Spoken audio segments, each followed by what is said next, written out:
Hello, Ed. Hello, Jefi. How are you doing today? I'm doing great. Can't complain at all. Good. You shouldn't. I know. That's for dang.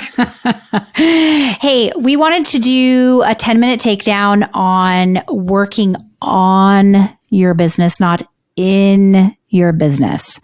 So, just a little pre-story.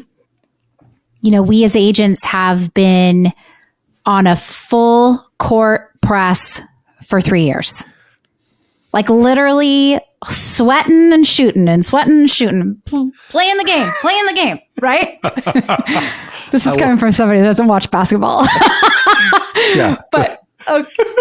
I love it that the guy who lives in Chapel Hill, North Carolina, where basketball's a religion, is listening to you do a basketball analogy. I know. My inner Bill Walton just came out. That's it. But okay, so what I'm trying to say is that we've spent all this time exhausted. We're exhausted. All right. So we had a little shift in the market and I felt like this huge sigh of relief, like, oh God, okay. Oh, this feels so good. And I think a lot of agents felt that. Mm-hmm. And so what has happened is I believe that over this little shift, a lot of agents haven't pulled themselves back into getting into their routines because everybody was exhausted and needed a refuel. And that's good. Go do your yoga, get a massage, swim in a pool, take a walk, take a vacation, do whatever you need to do. But if you're not nurturing your business, working on your business will then float down the river. That's right. You got to do those tasks to keep it going. Got to do the plans. So, on, not in. Do you want to give me just a brief? Because I want to break down some points. But on your business, not in your business. Give me like a little. Yeah, give some little tags on that. Okay, so working in your business, the way we see that is that's doing the deals. So, that's showing the property, that's putting the MLS information in, getting all the stuff going, negotiating contracts, going to inspections, doing all that stuff. That's working in your business. And it's really, really important. That makes the cash register ring that day. But working on the business is the more strategic stuff to kind of build systems, make plans, call your clients proactively, not about a deal, but reaching out to them and being there for referrals, hosting events, all that kind of stuff that makes working in the business possible. And what can happen is when you come through this whirlwind that we've been on, you're not spending that time. You haven't been spending that time working on your business, and you can turn and there can be a big gap in that pipeline. Right. So recently we interviewed our Buffini coach, Julie Pergola, and she said to us, all right, you guys, you do realize October 1st is really the last day of the year for you to be lead genning. And we both looked at each other and went, what the heck? So we figured out how many calls we need to make. I had to make 36 a week. I'm not, do you remember what yours is? Yeah, I was right in that range too. Yeah. Okay. 34. So it's cool to take a minute to get yourself back to center. But don't forget, Jefi Moultrie, you need to be making your 36 calls a week. So that was a huge working on the business. I also took a lot of time to plan out my next 12 months of events so that I could be loving on my clients, because a lot of times I feel like I'm behind the 8 ball with the planning. And I actually took a week of time to lay out where, who, what I'm going to do, what my objective is, how I can love on my people, where I normally don't have that amount of time to do that. So I felt like that was a gift.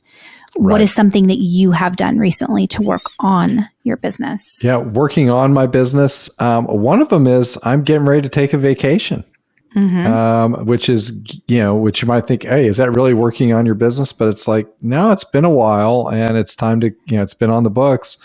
Everybody deserves a vacation. That's right. And getting away. And part of that is kicking off a working on the business initiative, which is I really want to make sure that we're doing customer care for my client base. And so I'm going to be having my assistant Beth reaching out to them while I'm gone to clients and saying, hey, do you need a repair person? What's going on? Because she maintains all those relationships with our vendors. So we're opening that up proactively while I'm gone. So that's fantastic. And developing the scripts for her to be able to do that. So that's the deadline of like, hey, vacation, that's happening, so she'll be able to make those calls to care on folks. Yeah, so, that's super, super good. Another thing that working on your business that's great is that I personally use Trello, and I know that you use Trello as well for organization. And when business slowed down a little bit, I went back to pen and paper because I actually really like pen and paper better. My brain works better that way. But when you're working with a bunch of different clients, you don't want things to slip through the cracks. So I reopened my Trello boards and really got everything organized in there so that things wouldn't slip through the cracks. And Raquel, my amazing assistant, and Joe and everybody on the team can actually see what's going on. So it's getting back to the basics. That's working on the business, cleaning it up, making it work, doing what you need to do so that you're basically doing all the preemptive things that you possibly can to make it when you get back into this heavy routine of transactions in business, that it's smooth. Right. Yeah. Right. Yeah. And I think the same for that you had. I'm spending that time of like, okay, what's the 12 months party schedule going to be for events? Because both Jefi and I, we get a lot of joy out of doing the events, and it's a very effective way to do lead generation because you're calling into those events and supporting those events and connecting and following up, doing video, all that. So laying out that whole campaign way ahead of time. That way, it's like, hey, I need this many contacts. This is how it's going to come. It's in a way that you enjoy doing it. Right. And working on your business during high production times, like the high in time, is just as important. So right now we're talking about, we've had a shift in the market. There's, a little bit of breathing room happening, which is beautiful. And I love it. Do not get me wrong. But when the market is crazy and moving rapidly, it's very important to actually schedule time every week, whatever amount is appropriate for you, but to have that working on your business time that's slated out as a big rock on your calendar. Do you agree? Yep, 100%. Okay. You got to really, what happens to a lot of folks, I know I've done this in the past, is you do your business plan in January, you put it away, and you're not revisiting it. And then it's like, the next year's rolling around. Oh, what did I say I was going to do? Right. You need that needs to be a living document. Right. Quite frankly, that's one of the things I enjoy doing on vacation is taking those things with me so that I can kind of, when I have quiet time, can reflect on what's going on and what I want to do next. Sure.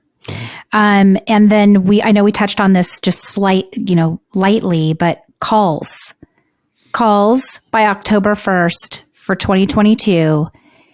And when we say calls, we mean touches. So eye to eye, pop bys, calls, parties, whatever you need to do to be around your most amazing people, now is the time.